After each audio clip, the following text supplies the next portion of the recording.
And so I feel like they thought, hey, we're probably going to get outscaled. So you kind of just keep sending it, right? You know, you don't really have much recourse. They were losing all the dragons. They had to just try to fight their way out. It did not work. BLG looked more cohesive for sure. Vayne remaining on the bans, and an early Syndra ban with that Gnar going to give you the response as soon as that Vayne was banned.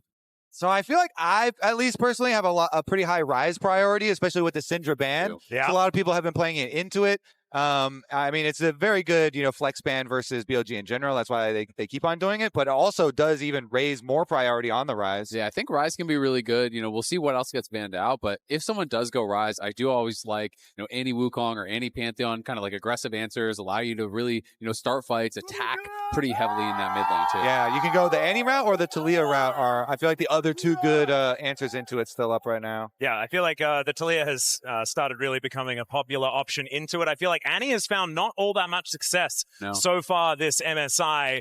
This last ban, I think, should go over to the Vi, because then you'd be contesting Vi or Ryze for that first pick. But the Pantheon will be taken away instead. And will BLG just leave both of them up and take whatever is not taken here by HLE? Yeah, exactly. You could go for a trade, and I mean, there is still Nocturne up and available as well if you want to use that to kind of counter plays. And looking and have that pressure as well. Yeah, let's see. Because then I guess, if you go over the Ryze and you go like Taliyah and Vi combination, and you have point and click set up too. A lot of discussion though. Yeah, let's There's figure it the out. Vi, okay. The Vi just going to be banned away. They don't want to take that risk. Kanavi was pretty powerful on that champion last time, and so the Ryze just going to be freely picked up. The Anivia still up and available, but no Cassiopeia for the counter. Yeah, you can go in towards the Anivia. You can go, the Annie answer that some players do really enjoy. There is also some players are really a fan of Nocturne plus Aurora and those types of kind of like aggressive angles, because Nocturne obviously is still up and available even though Ori is gone. Varus, a champion that has been receiving a lot of bans, can still work as poke Varus, can work pretty well as on hit, and does have a possibility to be flexed up to the top lane, though we haven't really been seeing it much at MSI.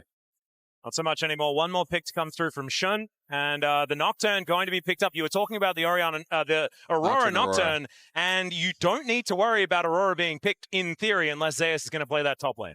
And I just also like Nocturne in general for later in the game too versus Ryze, because Ryze is always looking to get some split push advantage so they can realm warp first and stuff, and Nocturne's always going to keep them in check a bit. Yeah, I wouldn't be surprised at all if Knight did decide to go for that Aurora. Can be a little bit tougher in that 1v1, but they're just expecting dive, right? You're seeing Nocturne. You're expecting there to be dive drafted alongside it. If you are going to see Xayah Rakan, then maybe that dissuades them a little bit. But the thing is, Nocturne doesn't really have a backup plan. Like, you ult, you go in. That's really all there is to it. So Annie, another option. We discussed about, Annie, Wukong, Annie, Pantheon, those kind of angles. And they might just go Annie Nocturne as well. It's a similar principle to the Aurora.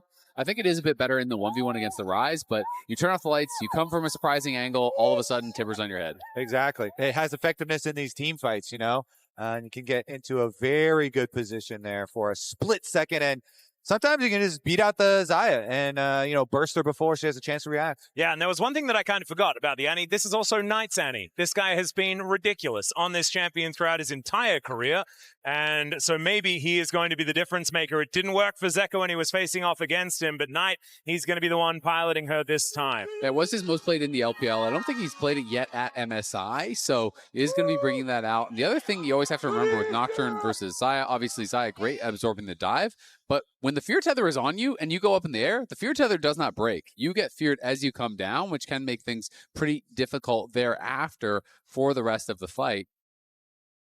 Not having to worry about it. Yeah. Because they don't want to get poked out.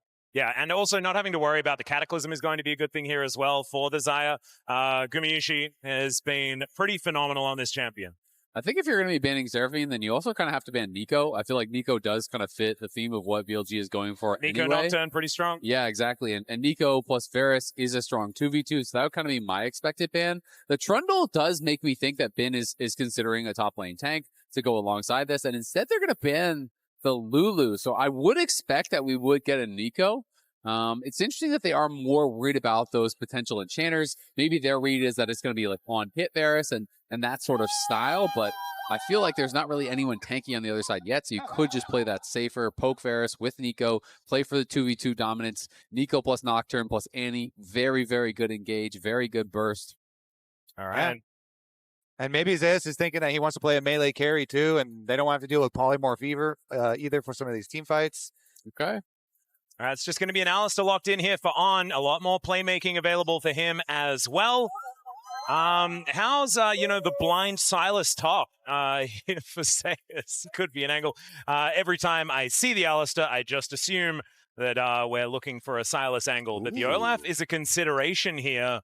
Yeah, Olaf, when you're looking over at what they have, could be potentially strong, but of course, a lot more risk associated with it. Zhao still up and available, is good at absorbing a lot of this engage with the crescent guard, making it difficult to actually fight through him, to reach that back line, as they are obviously going to be trying to dive in onto Kuma.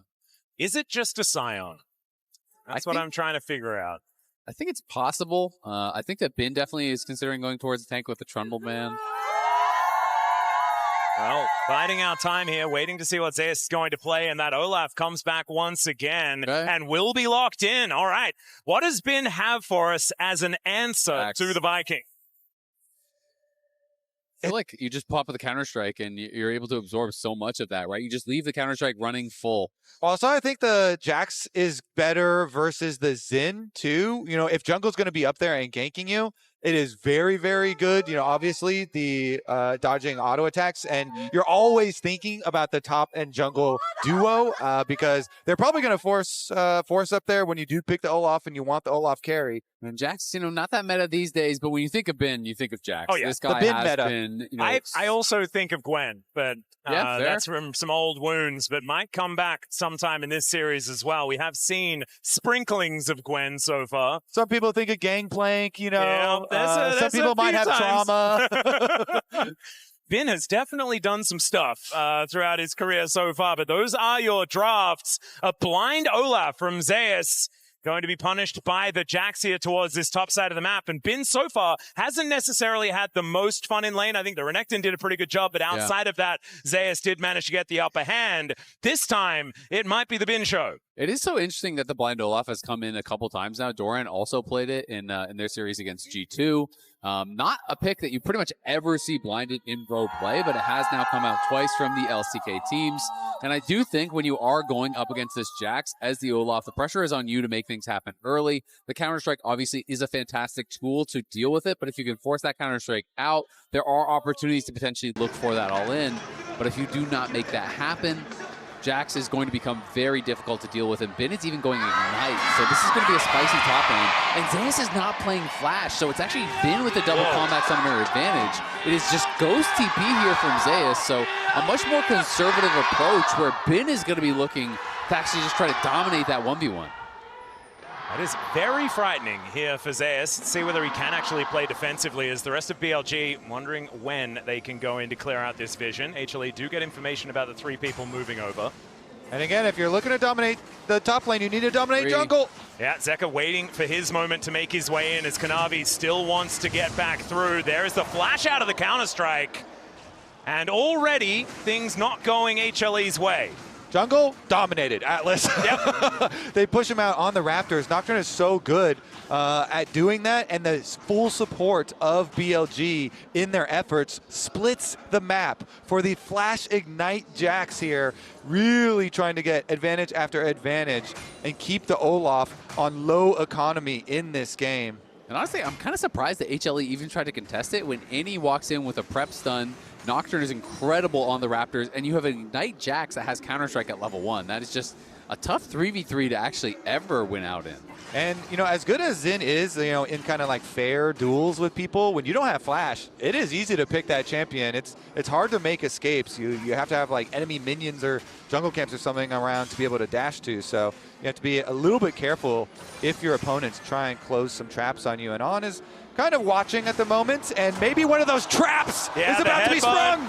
Shun making his way in. The Dustbringer is going to connect as Kanavi doesn't have Flash, remember, from the earlier play. And he'll be taken down. The Umbral Glaives will take him out. And the red buff going to be claimed there as well. So it's camps on top of everything. This Nocturne is going to be so big. It is beautiful, Atlus. I love the jungle game of chess. And the trap snaps shut on Kanavi. They kill him. They know with no Flash, I can easily come defend my bottom quadrant.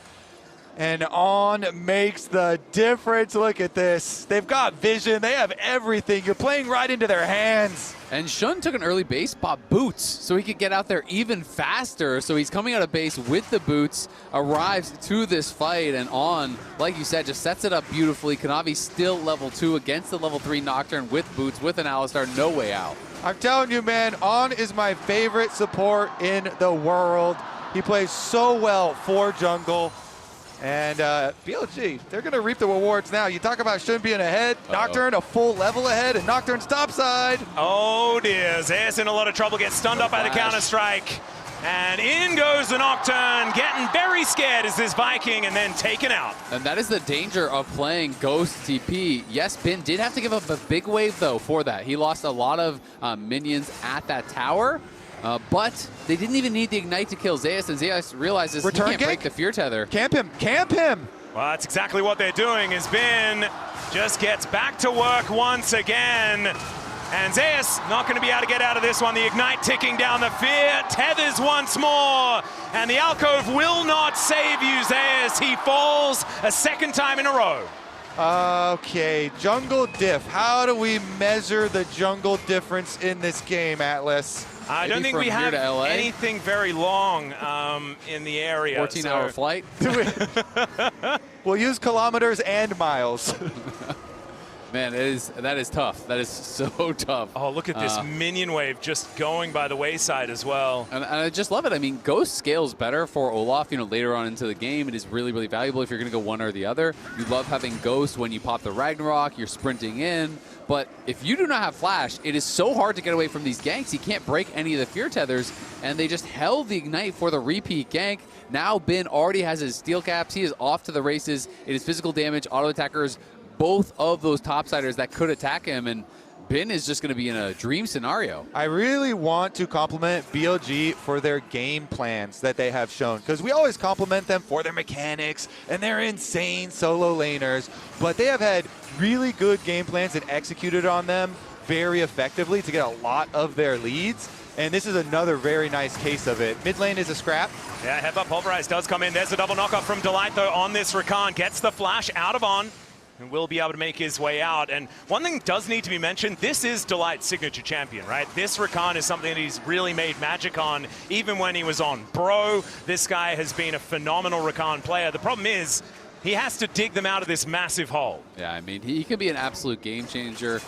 Watching him on the Blitzcrank break the hearts of the LCS yesterday in that pivotal Game 5, this guy is crazy good on anything that can engage, anything that can go. He will find the angle. He will be able to turn around a fight, and he's going to have to in a game like this, as Zeus is looking for a proxy angle. Yeah, he is just going to walk past the turret. Doesn't take a turret shot, which is going to be very, very handy, as Shun and On making their way in to try and take this dragon, and they just steal it. The paranoia comes in. It's level 4 to level 6 in the jungle. And Shun is going to chase the Rakan out of there. The hail of arrows will pierce Kanavi. And Viper will just wander back to lane. Yep, and I'll have to check, but I'm pretty sure it's also a smite upgrade difference. When you've got that much experience lead and you've been countered, it is brutal, man. Jungle diff all the way. Oh, Chains of Corruption just barely. Just need a little bit of an extra link in there. They would have been able to lock down Gumayusi before he gets that Featherstorm, but not to be this time around. As Zeka and Knight are fighting. Zeka dealing with a bear as well as the Annie, as that Pyroblast doing a lot of work. But no kills to happen just yet. I mean, that is just so devastating there, you know, for HLE. You're already behind, and then you're way down experience, way down camps. You spend so much time trying to kill off this dragon. He comes in, and it is that upgraded smite diff that you're calling out from 755. Yeah. It's still that 600 smite over on the other side. He can't even contest it. It's not a 50-50. And then you waste all your time doing the dragon, lose your flash, don't get the dragon, die after, and you are just so far behind. This game is literally the poster for why the meta is jungle support, man. And you can really leverage so many advantages out of playing for jungle. These incremental breakpoints, smite upgrades, big levels. I mean, obviously at level 6 versus level 4 is just like, holy moly, he's going to beat 2 people over the head. But also, as you said, you invested all your work taking this dragon to low health, and then he beats you up and takes your lunch money, and they kill you too. Yeah. It could not get very much worse. It could not get very much worse. You saw there in our list of experience. That was not a very fun one. And having a look here, the first time Kanavi has ever gone 10 deaths in a game. Yeah, and that was previous game. So this game, we'll see whether he can break the record. Currently on to 2, but it is still very early days. Still, I mean, 1.7K, it's very early in the game, so that is a large lead, but as this game gets later, it's going to mean less, and there are late-game win conditions here for HLE this time around. I feel like as far as the draft is concerned, it's not the same as game number 2. However, BLG didn't get off to this kind of lead in game number 2 either. So Headbutt gets Kanavi out of there. He's back over once again as the Chains of Corruption are going to come down. Viper not going to be able to hit him as Kanavi did manage to hit level 6. Zeka's moving down, so they're threatening the dive here. Yep. Delight only level 5 here, but should be able to get the knockup. Does find it there onto the cow. They should be able to get this kill for the first one of the game, and Gumayusi is the one to claim it. Kanavi's definitely dead, but he's used to that so far this game. And so BLG, a 1-for-1 in that bottom lane, but plates to go over to Guma could be a big deal.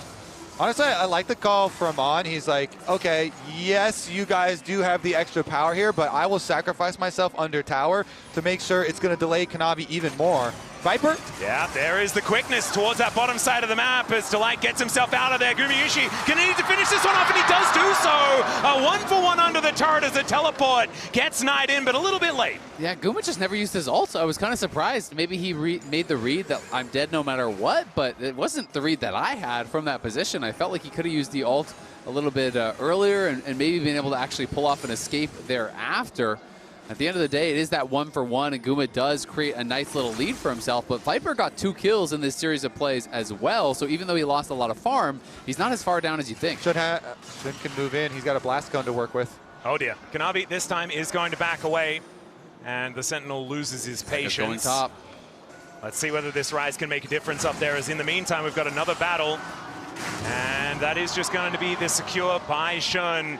Dominating in this jungle matchup still, as Zeka makes his way back towards this mid lane, not going to find an angle towards Bin on the top side of the map. One good bit of information here is that Zeus has really been able to close the gap towards that top side as far as farm. It is still 1,000 gold, but the Olaf hasn't been zoned away from everything. And that is one good bit of information, but if you're a BLG fan, there's a lot of bits of it that are good information, you know?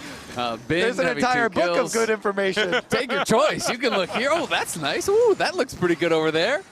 Yeah, personally, I'll start with the title page, and that is our Nocturne that has a 1.5K gold lead. And look at that, the Hex Tech plate right there. So those Nocturne ultimates are going to be fired off very quickly. Kanavi's got a tunneler, and now Take a little hammer as well. He definitely can. Tunnel into the ground and hide.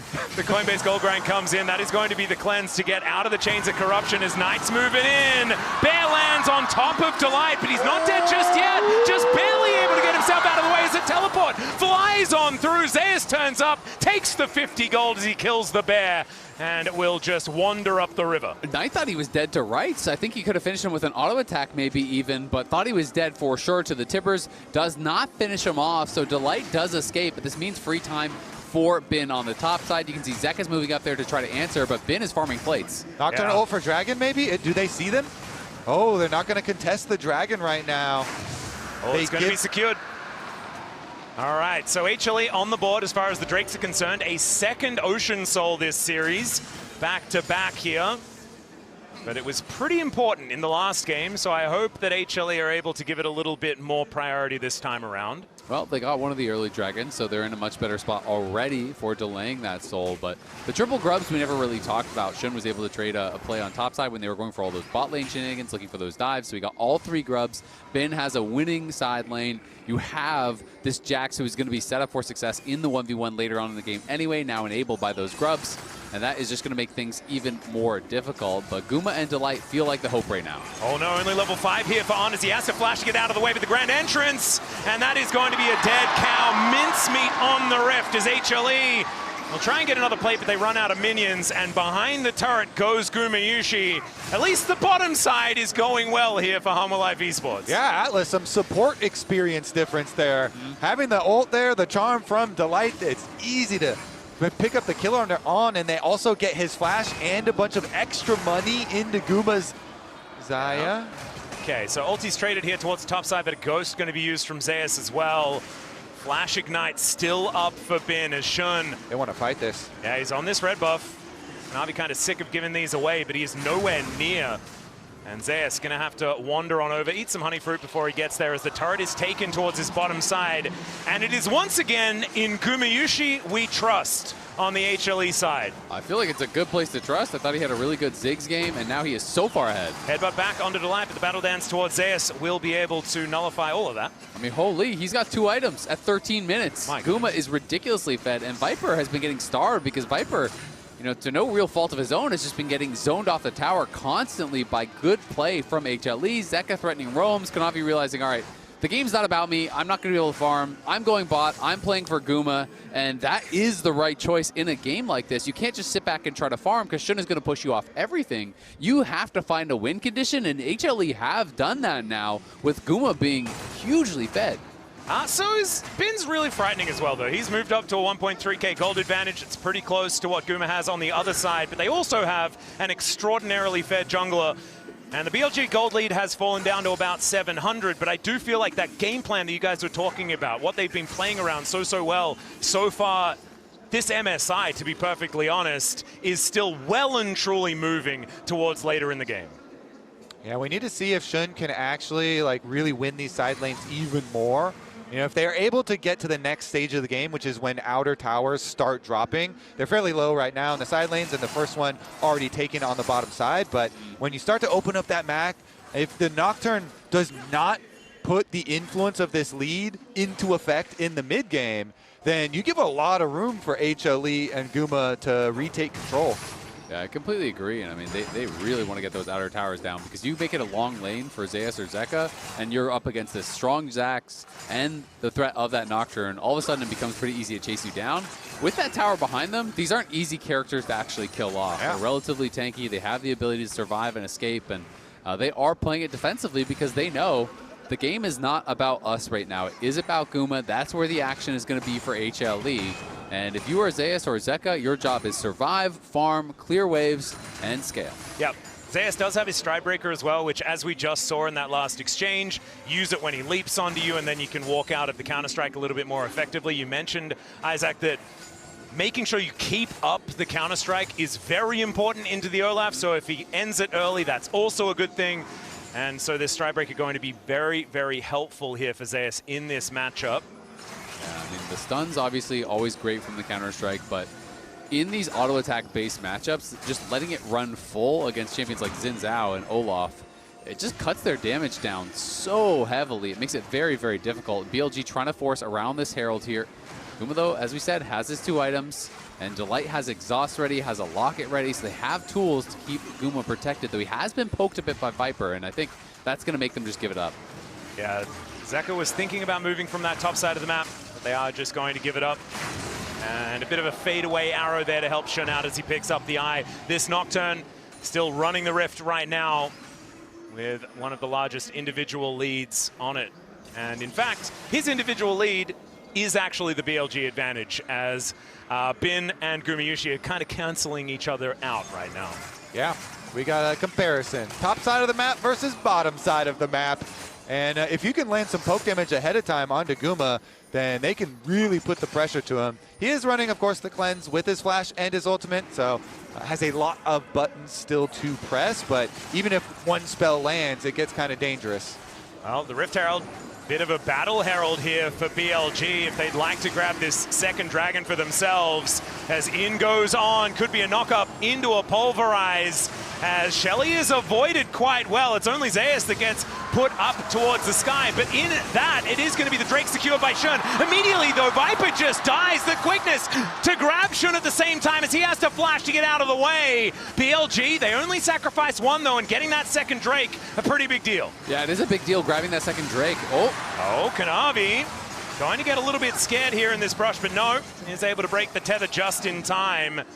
Shun down to 50%. Gumayusi may be in a little bit of trouble as the bear drops from the sky. As an Australian, quite aware of that. As now Kanavi moving on over, the bear falls down, and BLG do back away. The defense finishes. Bin does get that tower down on the bot side. I was pretty surprised by where Knight actually TP'd. He TP'd straight to the mid lane tower when they were already on the Dragon. So he TP'd so far away from the team. And that is kind of what allowed HLE to go for the fight after the Dragon was taken, is that Knight wasn't really with his team whatsoever until much later. You know, he had been up on that top side with Zeka, and I thought he was going to use the TP. There was a deep ward over, you know, by that side lane, and I thought he was going to maybe be looking for something like that, looking for an angle, but instead TP'd very conservatively.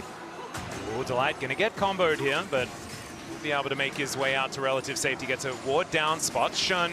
It's Kanavi. Going to get him with the Wind Becomes Lightning there as well, as they didn't quite factor in Bin being here. There's a knock-up from the 3-Talon Strike, though. That saves Delight as he carries the Ignite with him. Blast goes to get back in, eats some Honey Fruit to get that health bar back again. And that's HLE with a successful defense. And that's a necessary defense here on the red buff. They got to keep this economy up for Kanavi. I mean, the danger of the Jackson the Brush was very real. I thought that was actually going to explode in a fight, but they haven't left the area, and BLG still forcing for the top tower. Yeah, there's the Paranoia coming down as the Crescent Guard comes in, uses Shun as a taxi to get up towards that top side, but the Grand Entrance doesn't do it, and down goes Kanavi. Gumayusi now to show up as Bin just immediately jumps on top of him. Zeus into that backline. Can he actually get a target, though? Stridebreaker helps him out, and he takes down the jungler. Delight trying to get in there, but the quickness is denied entirely. And Guma still alive, but it's not quite working. Featherstorm comes down. Down goes the Olaf, as well as On is going to get swept up by the razor-sharp feathers, but it's still a BLG team fight. And Bin came up huge in that fight. Massive chunk onto Guma, pushed him back, and then they just sacrifice Shun. They wait out Zeus' ult. When that expires, they can go back in for the re-engage. Look at this. Full send as On flashes in. They land the fear. Shun is just chasing down this jungler, and then Knight arrives, flashes in, gets a kill. They know Shun is dead, so the rest of them just kind of back off as the Olaf pops his ult, sacrifice their jungler, kite it out, and as that ulti does eventually expire, you can see Viper hitting a Chains of Corruption over onto Delight. Zeus has no ult, they re-engage. Exactly, and then On is going to create the space there. He goes on the backside carries while the rest of BLG take down Olaf. He thought he was going to be able to survive there, but the Blade Caller, enough little bit of extra damage with the tower shot to take him down. And so it actually only ended up being +1 kills for them in the end. Of course, they also bulldozed over the top tower. Yeah, exactly. They get that tower, and you can see how much damage Bin got down. It really is just a battle of these two carries. It's going to be Guma versus Bin. Who can get the most value? Guma working in towards that Infinity Edge. Bin has his Sundered Sky. He's on 2 items. Both these guys are monstrously strong. Bin definitely can threaten Guma, but he's going to have to play well, because if you go too far, you get charmed up, you get rooted up, you get blade collared. There's so many tools that they can have to lock him down, and while the Counter-Strike is a window of safety, it doesn't last forever. Yeah, and I do think that if Viper just hits Chains of Corruption on Delight every single team fight, BLG will win every single one. As Delight goes in, finds an angle towards On, trying to use that ultimate effectively here as the Chains of Corruption do come down once again. Gumayusi getting himself to relative safety as Zeka gets in to try and defend in that backline. Grand exit here for Delight as he makes his way out. No one dead just yet, but the Baron is up. BLG's health bars are kind of looking okay, but they are just going to back off, and it looks like a reset. Yeah, they didn't quite get enough in cooldowns out of HLE, so HLE do defend the play for now. The vision is still in BLG's control, though, so that's dangerous. Oh, dear. Zeka is just going to ghost away from BLG, but it's not going to be enough. Just bonked on the head with a lamppost, and Bin is going to claim his 5th of the game. Yeah, it's the first death there for Zeka, but it's a pretty big one. Didn't have his flash. They're going to lose that tier 2 tower very likely. Kanavi in the area, but could be tough to fight this. The constant pressure from BLG in this top quadrant of the map up here has really rewarded them. You know, the vision coverage completely in their control, again, even after the fight, and they're able to find the extra pick. Dragon is available with still 12 seconds left on Zeka. Yeah, Shun making his way out of base. 7 seconds on the Paranoia, though. He can turn up in a moment's notice.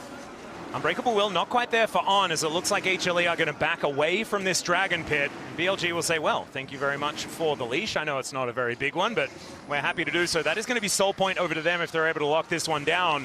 And I think even though an Ocean Soul is good for anyone, denying it from HLE is going to be the important point when you have the poke Varus. and they've been able to do that every single time. And making Bin that much tankier if they do get the Ocean Soul is going to be tough too. He's working towards that third item, Zhonya's, which bridges the gap between those counter-strikes. That is why it is such a popular item. You jump in, leap strike onto Guma, you pop the counter-strike, and then you're supposed to be in this danger zone, but you go into the Seekers, it resets the cooldowns, you get that counter-strike coming back up, and that is where Jax can become so dangerous later on into the game when you have all of these max rank abilities, such short cooldowns. Well, On looking for an angle here as the Paranoia comes down once again. Let's see whether they can keep Guma safe. The Blade Caller and Shun can have to flash to get out, but Kanavi is just dead in the blink of an eye. Xayah's looking for an angle towards Bin, but On just throws him up into the air. Ragnarok still hasn't been proc just yet, so Zeus is still pretty scary as Tibbers is going for a little bit of a scouting mission in the HLE jungle. But without their jungler, BLG might have an opportunity to go towards the Baron now. No Smite to worry about. And Shun, honestly, he's at Kanavi's number on that front anyway throughout this series. Yeah, these two-part engages with on Alistar comboing the Xayah every time to get Guma an early ultimate, and then Shun going in with the Nocturne is rewarding them. But again, this one's still just going to be one more kill, not the actual objective that is fully going to claim the game for BLG. So HLE, they still hold on for now. The next Dragon Soul appointment is going to be 3.5 minutes in the future, so they have something to look forward to. They absolutely do. I mean, Guma has the IE now, so he has the damage. He just needs the time to actually deal it, but that is going to be very, very difficult. Zeka on 2 items. He's not going to have Actualizer by the time we get to that Soul fight. You know, we might have Knight on his 3rd item. Viper's working towards his 3rd item, so BLG definitely going to be very, very strong. Well, On might be in a little bit of trouble here, as 5 seconds on the ulti. He's going to have to use the flash to get out of there instead. So HLE choosing their moment quite well. That's pretty big, because that means no flash on for this pivotal fight, this Dragon Soul fight. And that is going to make it much more difficult for him to access Guma. Obviously, he has Spellbook. He can use something else, but Guma has everything available, and HLE want to keep it that way for the next couple minutes.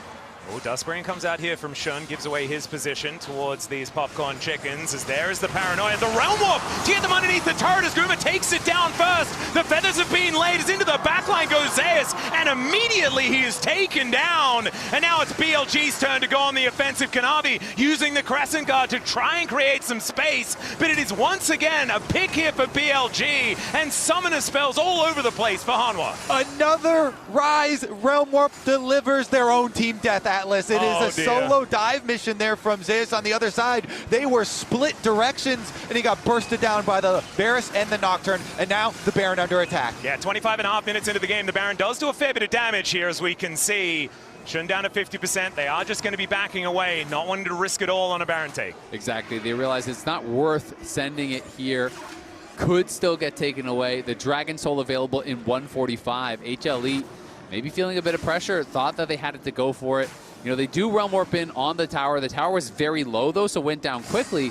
But we saw as Zeus went into that backline, he just got focused down in a hurry, burst through his cooldowns, and just wasn't able to take out Viper. Yeah, I mean, because BLG have constantly looked to pressure side lane and pressure top. It's not like he's a super fed Olaf that's going to be able to 1v9 on that side, and so good burst damage there on the side of BLG. The one question, though, is can they capitalize on the missing flash from Viper? Because he did have to use that, and you look over at Delight, you see flash available, you see Guma and Zeka have flash available.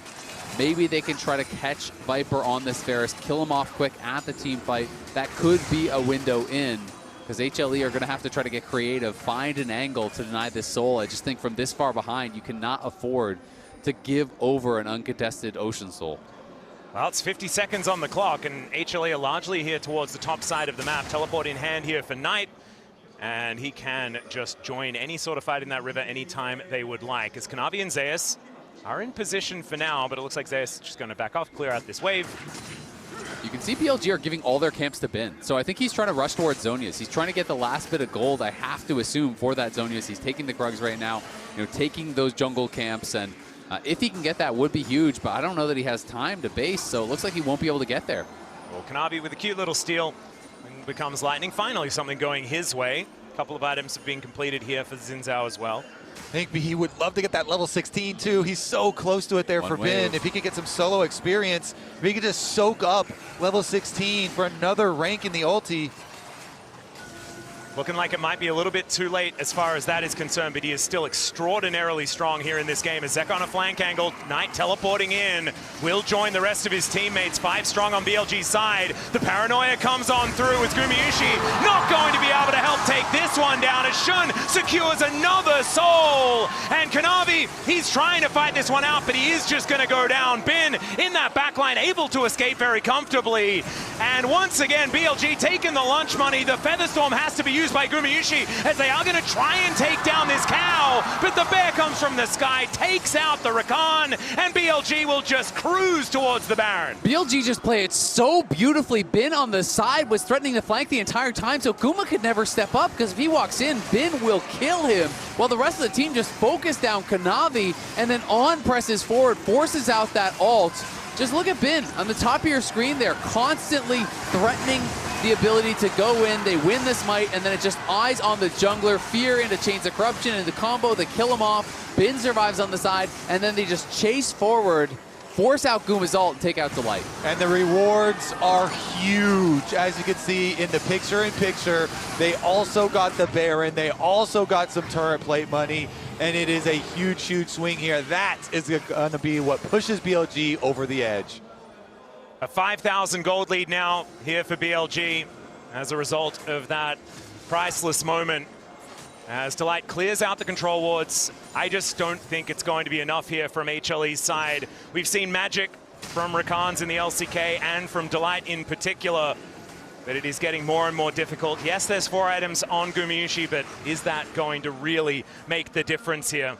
Yeah, I mean, it's going to be extremely tough, you know, but there is always a chance. The problem is, though, when you are the team behind and you look over and you see all these luxury items come through, it gets so tough. You realize fully completed Zonias after that, fully completed GA after that, Knight's Vow for On, all of these tools to make the carries that much more difficult to take down, and Kanavi could be in a bit of trouble. Level 14 to level 16 here, as Shun with the last level in that paranoia. He's feeling very, very good on this Nocturne. It's a long sword in comparison to a Guardian Angel between the junglers. It's a lot of extra money this Nocturne does have, as HLE just trying to defend these Baroned up minions. On looking for an angle, you can see it. He was ready for a headbutt pulverize, but does not go in. And the side lane's very dangerous. Bin's got his level lead, he's got his 3-item power spike, and he's got a Nocturne on his team who is also fed, as you're highlighting, with another 3-item power spike. So BLG, they play the 4-1 split push, and ooh, max range, that is going to be the cleanse coming on through here. Gets Gumayusi out of dodge, but that is still going to be this turret falling down. The outer turret taking a long time to go, 30 minutes into the game, but still, they managed to get through it, and now Bin knocking on the back door here at the same time. Light gets himself out of the way. Gumayusi in a lot of trouble. He's just trying to get through these minions. As in goes Kanavi, but out he goes immediately with the headbutt, and they dive on top of Zeus and wipe him off the rift. BLG have found their opening, and they're going to take even more after. Great call. On defends on the left with the headbutt, and Shun attacks on the right with the ulti. BLG are just playing it so well, so patiently. Guma keeps getting poked. He went for the Gluttonous Greaves, but only 2 stacks, and the game may be already over. He's not getting that much lifesteal from it, and Viper is just staying at range, constantly poking and prodding and targeting Guma, making his life difficult. And now it's a full court press. 3 waves being Baron buffed up. They already take out that mid inhib. They're on the towers in top, and Bin is going to be threatening through bot lane as well. HLE have maybe got one more fight left in them, but they've got to wait for Zeus, and you're hoping for a miracle. We'll see whether they can make that one work, as now Delight trying to get himself out of the way of On. Bin with that counter-strike running will be able to leap strike over the wall. As there's an exhaust. They really want to commit on this one. As the Chains of Corruption going to be instantly cleansed. They might be able to get the Jax, but never mind, they will not. Down goes the Xayah Rakan. Into the backline they go. Bin goes golden though, and now he's looking to escape from Zeus. He does manage to get one of the kills onto Viper. Delight tries to get in, and it does not work out. Bin survives, and BLG will knock down these towers and move to match point in the MSI Finals. Bin is dancing on him in and out with these leap strikes, man. What a game plan from BLG, well crafted. They have the Nocturne early, Bin gets his Jax carry top, they split the jungle for him, they split the map, and Shun is able to bring it home. Analyst Des, are BLG gonna win again?